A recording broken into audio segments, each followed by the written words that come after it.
All right, recording on the video, recording on the audio this time. I wasn't before. Let's try this again. Screen recording is on. Okay, so we're recording on there too. All right, so I have REW opened up and I'm about to do a measurement. This is on the left speaker. This is the one that I'm going to be working on. Actually, I'll be working on both, but I'll work on the other one after I'm done with this. And the reason why I'm doing this is I don't know if this is exactly the way that you should be doing this, but it's the way that I've come up with to do it. And there isn't a lot of documentation out there on this. When you have a setup like this, this is a USB microphone, which is right here, pointed forward. And I have it in my listening position. And I want to set up the time alignment according to my listening position. So microphone here, speaker there, the left-hand one over there is right in front of the camera. You probably can't see it, but you might be able to see the microphone. I'm just barely almost coming close to touching it here. That microphone is centered in the room where my listening position is. It's about 5 feet from the back wall, and it's about 7 feet from each of the speakers. The listening position is set up in an equilateral triangle with the speakers. And my hand is really itchy for some reason. So I'm going to run the measurement and we'll see what the left speaker looks like right now.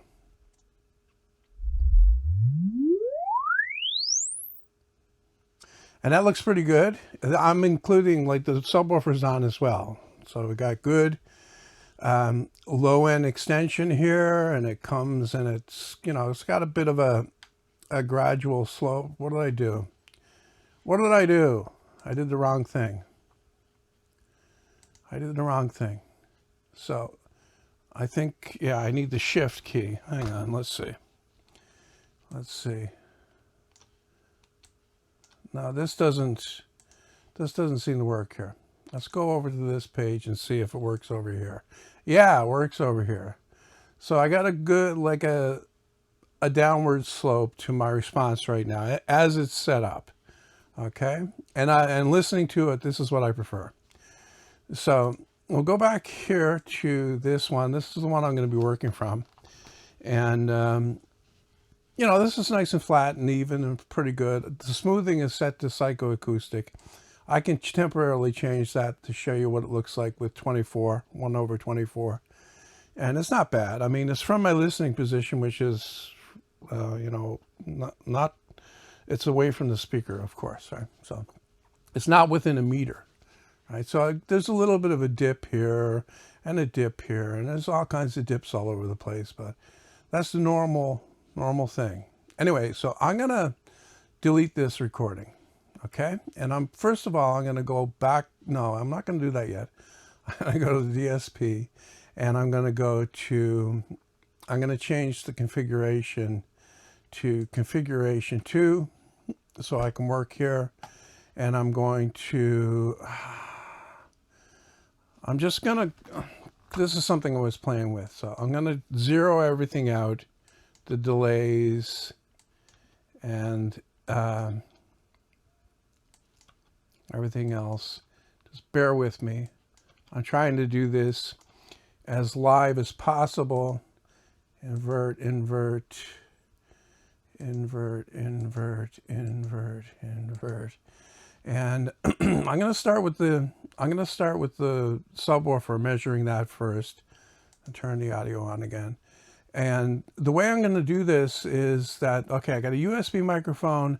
DSP is doing everything here. I can't do a traditional loop back through the sound card because I'm not using the sound card in the computer. I'm using the DSP. It's coming digital out from the computer right into the DSP. Everything's digital until the DSP converts it to analog. So I can't do a loop back. Or there might be a way to do it on the DSP, but I figured out this way instead. So here I am on the routing page, and I'm going to switch, like, see my tweeter here? I'm going to divert the right channel to the left channel.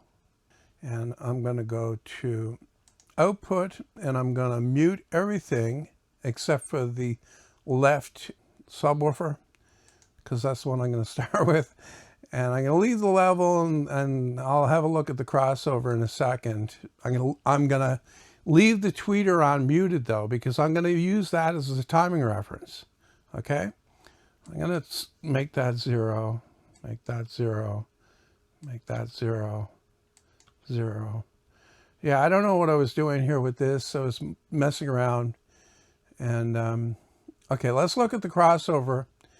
And here I've got a 48 on the bottom to cut it off heavy at 15 hertz. You know, I don't want any subsonics going to the subwoofers. Like, it's just not, it's not a good idea.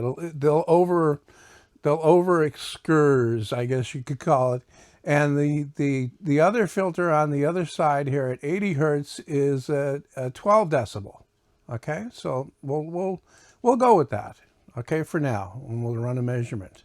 So we go to measurement, and you see up on this box right here, it says no timing reference. So I'm going to change that to use acoustic timing reference. And I'm going to come down here and make sure that this is right. Okay, so what this is going to do is it's going to make a little chirp that comes from the tweeter, and then the subwoofer that's behind the camera will run the test, and then you'll get a chirp at the end from the tweeter again. And this will set the timing to put everything relative, okay? And I don't want to go into explaining that. If you understand the timing reference, you'll understand this. So let's start.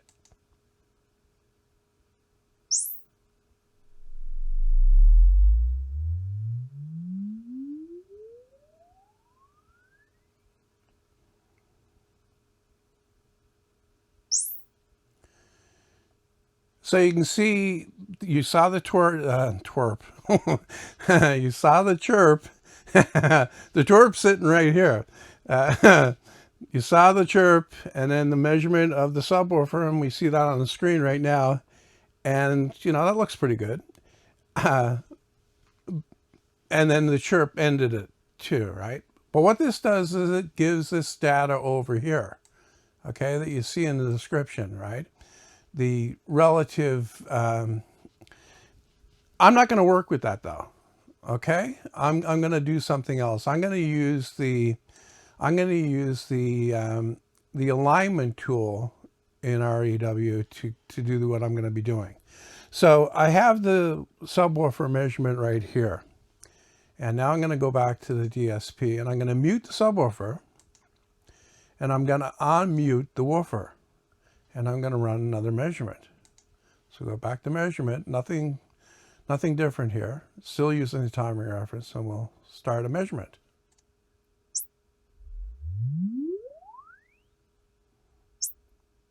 Okay, so here's the woofer measurement. You can see right off the bat that it's quite a bit lower than the subwoofer. And I think I'm going to fix that before we go any further.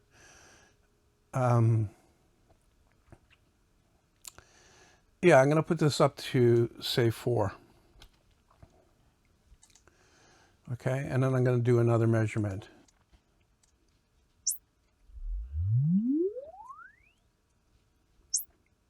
Okay, so that looks a little bit better. Well, it's 2 dB higher, right? I'm going to delete that first measurement. The second measurement, the first woofer measurement. And now I'm going to go to my alignment tool. I'm going to open that, and I'm going to change this stuff up here. The first one is correct. It's this first measurement of the woofer. The second one is what I need to change. And you can see that combined, there's a big hole at around, what is this? 120 hertz.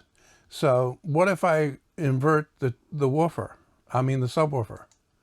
C flattens that out. So that looks good, right? So that's the first thing I'll have to do when I go back to the DSP. I'll have to invert this. And I may as well do it right now so I don't forget, okay? So I'm inverting the subwoofer, okay? But now to get these phase aligned, I'm going to set my crossover point, which is 80 right here. It doesn't have to be perfect in this, close to 80. And then I'm going to hit the align phase at cursor button right here on this thing, which is where the cursor is at 80 hertz. So when I hit that, that will, well, it made a slight change there. But it also gave me a number in this area right here beside delay. So that's 0.63. Okay, now I'm going to go back to the DSP and I'm going to type that 0.63 into the woofer. That's the delay on the woofer. And I've already inverted the subwoofer. I'm going to unmute it, and now I'm going to run another measurement of the combined, woofer and subwoofer, and we'll see how it compares to that. We'll see how it compares to that predicted response.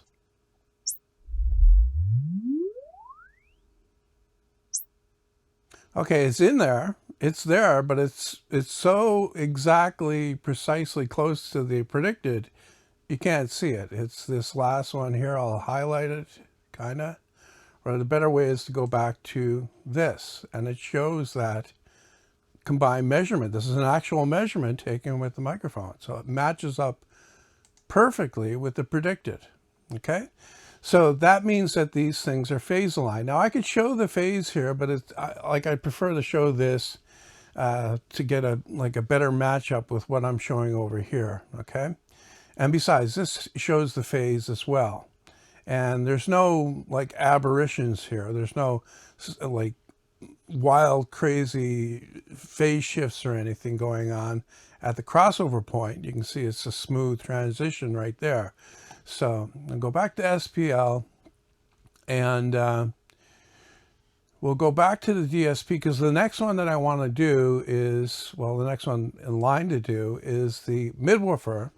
I'm going to unmute that. I'm going to mute the woofer and the subwoofer, and I'm going to run my measurement again to get a measurement on that midwoofer.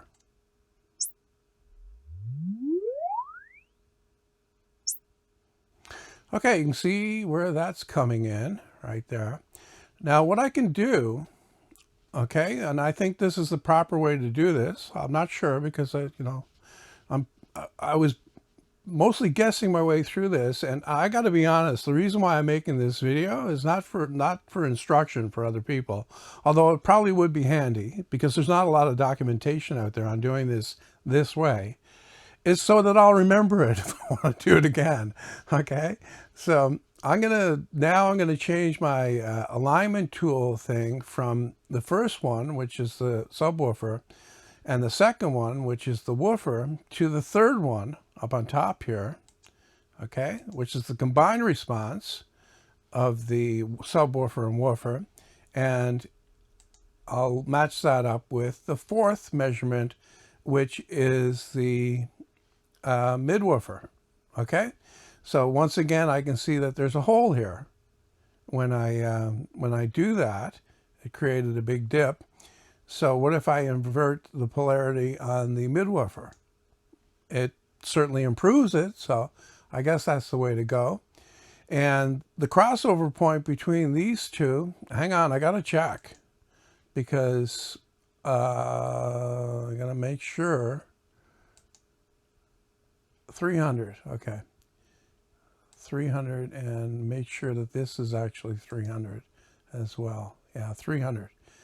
Okay, so the crossover point between these two is 300. So I'm going to set my cursor at 300. 299 is close enough, or whatever that is. My screen is pretty far away, so I can't really see. And then I'm going to, once again, align phase at cursor. And you can see that flattened that out really nice. Well, flat being a relative thing, of course. So this is my new predictor response, this black line you can see here. So that when I also need the delay. I've got a problem with the delay. The delay is 10.26. And my DSP only allows me to make delays up to 9. I can go 9, and I can't go any higher. So I got a problem here. Okay, now the way that you can fix this is you can use lower slopes on the lower frequency drivers. Okay, so on the woofer to subwoofer, I have a 12 dB per octave slope. All right, and on the woofer to mid woofer, I got to check. It is a, so on the woofer to mid woofer, we'll see here, it is also a 12. Okay, it's 12 on that, and it should be the same on this. I better make sure. Actually, it's 6. Okay, so maybe that's the problem. I'll change it to 12, and I'll go back. That shouldn't. I mean, this technically this should be more delay, but I'll try it. Okay, so I'll go that, and I also, okay, I still have that muted, and this one open. So I need a new measurement on the mid-woofer, and we'll start again.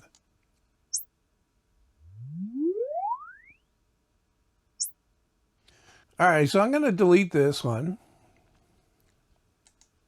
because we got a new measurement to work with, and I'm going to change this to 4 again because it went back to 3, and I can see this hole here again, and I'm going to invert the polarity again, and then I'm going to hit align phase of cursor. Now I can see, yeah, see the delay here now is 7.98, I think. That's what that is. So that's under 9, and that will work. But it does give me a bit of a hole here that may be a problem. Let's try this. Let's try uninverting the thing. Again, reset this, and hit the alignment here. 845. Okay, does that look better than it did before? I think it does. So I'm going to leave the polarity on the mid-woofer the same as it was already, and I've got 845 milliseconds of delay to add to the mid-woofer. Go back to the DSP, and that's one here, 8.45 I think it was. I don't think this has to be strictly exact because, like I said, it's from a listening position. If I lean back, it's going to change. If I lean forward and sit up straighter, it's going to change. So, you know, ballpark, kind of.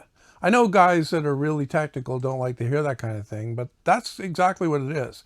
I mean, everything audio is very technical, very exact, very precise. But when you get in a room to actually listen to music, come on. It's a mess. It's a big mess. And you're not going to find these little... I'm not going to go down that road just now. Okay, let's go back to the measurement again. I've unmuted the woofer and the subwoofer again to do a combined measurement. And that should match that predicted in black again.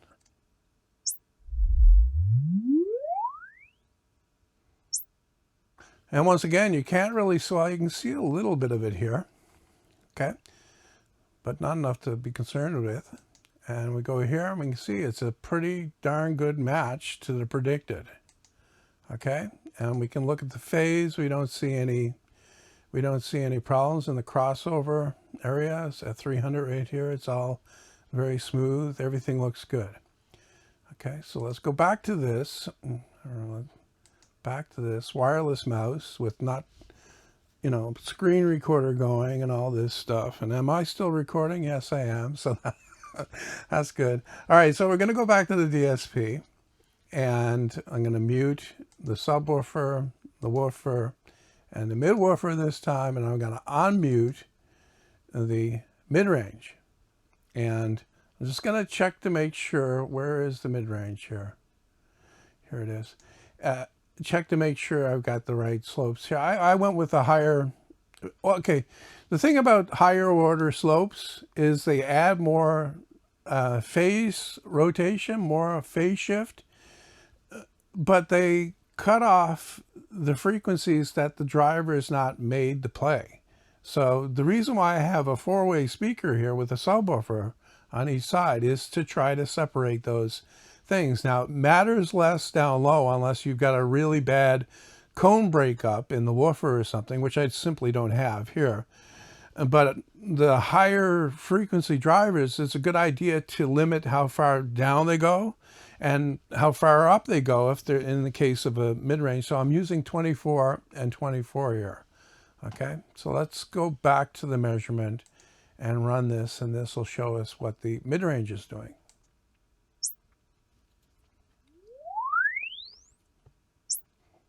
Okay, here's that, and it's pretty close to the level of this. I can see that I'm going to have to bring the subwoofer level down to better match these other ones, or I can bring all these up.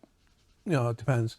So this is the mid-range response here, this light blue or light purple or whatever the heck it is line. And once again, I'm going to change these drop downs. This time I'm going to be changing this one to this one over here, which is number 5, the combined response of the subwoofer, the woofer, and the mid-woofer together. So that'd be number 5.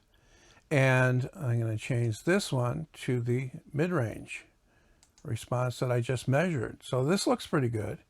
What if we invert the polarity and see what that looks like? That looks flatter.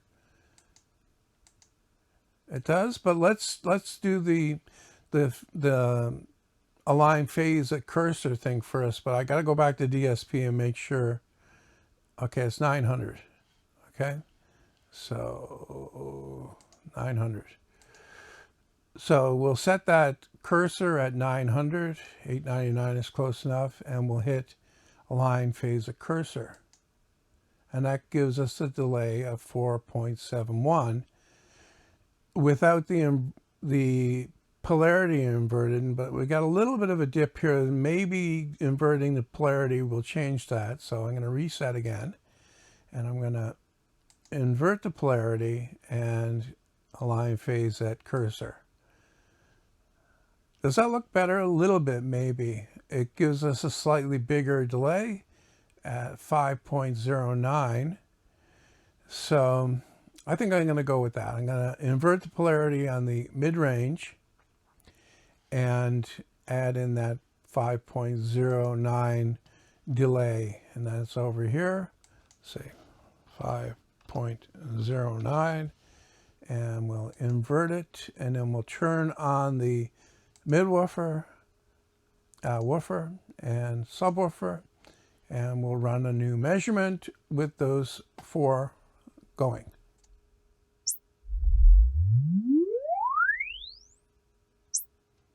Okay, so let's go back to SPL and phase. You can see it's a really good match for the predicted in black over here, orange measured. Okay, there's some variation here that could be fine-tuned with EQ. Also, the output on the subwoofer is a little bit higher than I want, or maybe I could bump up the response of the woofer and the mid-woofer a little bit more and to try to even those out. But this is looking pretty good right here. So let's go back to SPL. Once again, back to the DSP, and this time I want to measure the tweeter. And to do that, I need to go back to routing first, and I need to turn on the output. Okay, and to the left. So it's getting the timing signal from the right channel, and it's also getting the tweeter output from the left channel. So I'm going to mute, I'll mute the mid-range, mute the mid-woofer, woofer, and subwoofer, and we'll run another measurement.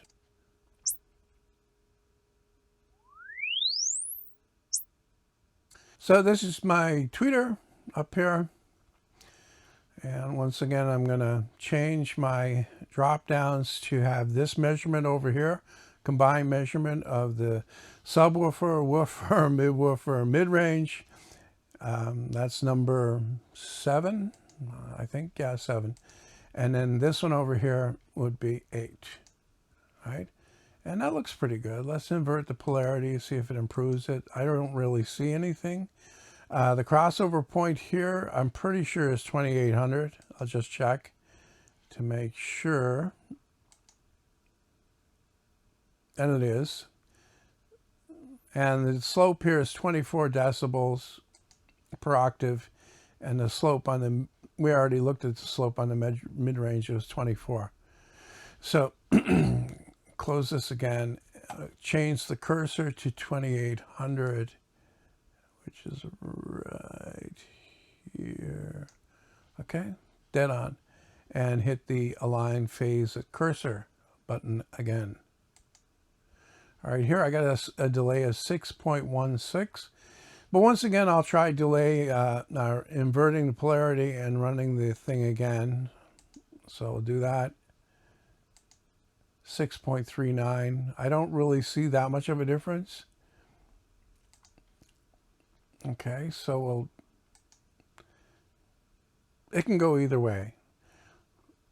We'll go with the lower delay, 6.16. So I go back to DSP and we'll type that in, 6.16, and nothing is changed here. So I'll turn on the mid-range, mid-woofer, woofer, subwoofer, and run another measurement, and it should match what we had before.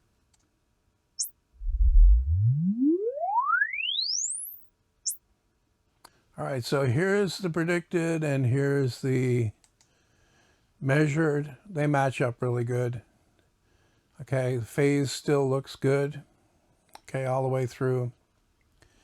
And yeah, so technically these are phase aligned. All of the drivers are phase aligned because that's what this supposedly does. Align phase a cursor, aligns the drivers or the group of drivers before it together. And like I said, working with the DSP that has a delay limit of 9, I had to shoot for something underneath that. So I adjusted the slope of the drivers to do that. Now, in the meantime, let's take all this and transfer it over to the right-hand speaker. But first, before I forget it, I'll go back to routing and I'll turn that off. I don't need a timing reference anymore. All the timing is done. I just want to take all of this, transfer it to the right, and run the measurement on both channels to see what I get. Or I'll do the right channel first, and then I'll do both combined to see what I'm left with. So I'll quickly type these in. Now, ideally, you wouldn't do this. You would do the right channel separately, get the delays for that. But I think this might be close enough, at least for now, just to demonstrate. I'm having a real problem reading those numbers. I wonder, can I copy it? I think maybe. Let's see. Nope. That's got some craziness there. I think that's 8.45. Screen's too far away. These numbers are too damn small. What is this, 0.63?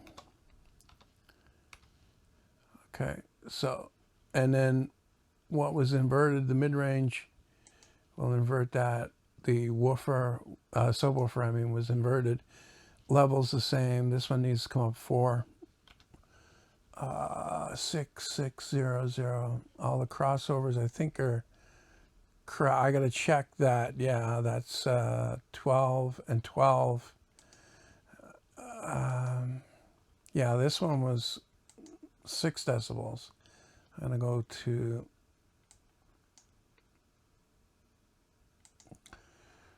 which one did I use? Hang on. Which one did I use here? Was it Linkwitz? Riley? No, it was a Butterworth. So I got to do the same over there. Okay. You know what I'm talking about. Linkwitz versus Butterworth. That's the crossover slope, okay?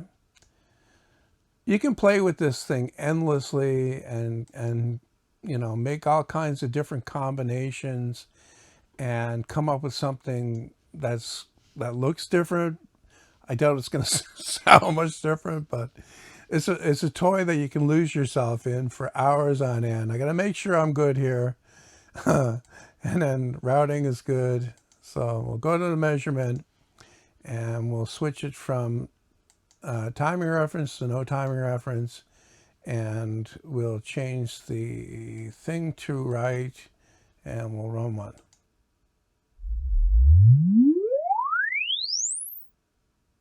You know what, that looks pretty good. Let's go back to SPL and phase. So this is the right and this is the left. They're slightly different, but not a huge amount. There's some tune-ups that could be done here, right?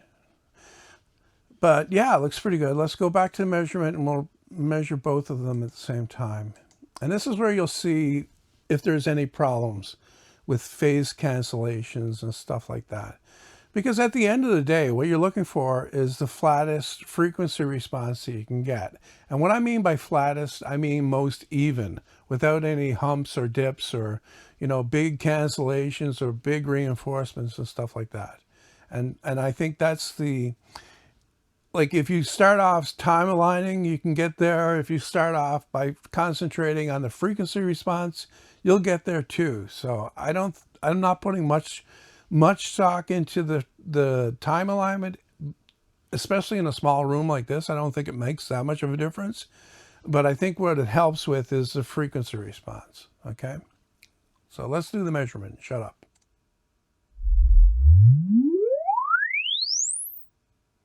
Okay, well, that looks pretty good. I'll take it. Like I said, it needs some adjustment. Maybe it's coming down a little. I'm going to listen to it and see how it sounds. But, okay, I'm going to end this one off here, but I want to show something first before I do that. REW added a new feature to it since I did the room. So it's called Rt60 Decay, so it's just going to quickly show you that on that combined measurement. So what that does is it generates this waterfall plot from 20 hertz that I have it set to all the way up. And you can also take it and generate Rt60 model, this button right here, over here. And it does that, and it gives this line here. And you can make this less jagged by changing the smoothing. You make your waterfall look better, okay? But then where this thing shows the best is over here on this Rt60 graph. And look at this, everything's below 600 milliseconds in the frequency range from 20 right up to, well, actually up to around 80 hertz or 70 hertz. And then it drops down from there quite a bit. And what this is reverb time in the room. If anything, I'm maybe a little bit strong from, say, I don't know, 120 right up to around 1K. Maybe I'm over damping in here. But to my ears, this room sounds phenomenal. Bass is coming through so clear. You can hear the notes. Like you get rooms that are untreated, they have this one note boomy bass. You can see here that that is not happening here with the treatment that I did. This looks really good, in my opinion. So, yeah, so that shows how I cobble together my time alignment. I don't know if, like I said from the beginning, I don't know if it's exactly right, but like I said, it's all about the frequency response of the individual speakers themselves and then how they work together in the room. And this, to my eyes and to my ears, listening to it after I'm, done with all this craziness, this looks good and sounds good.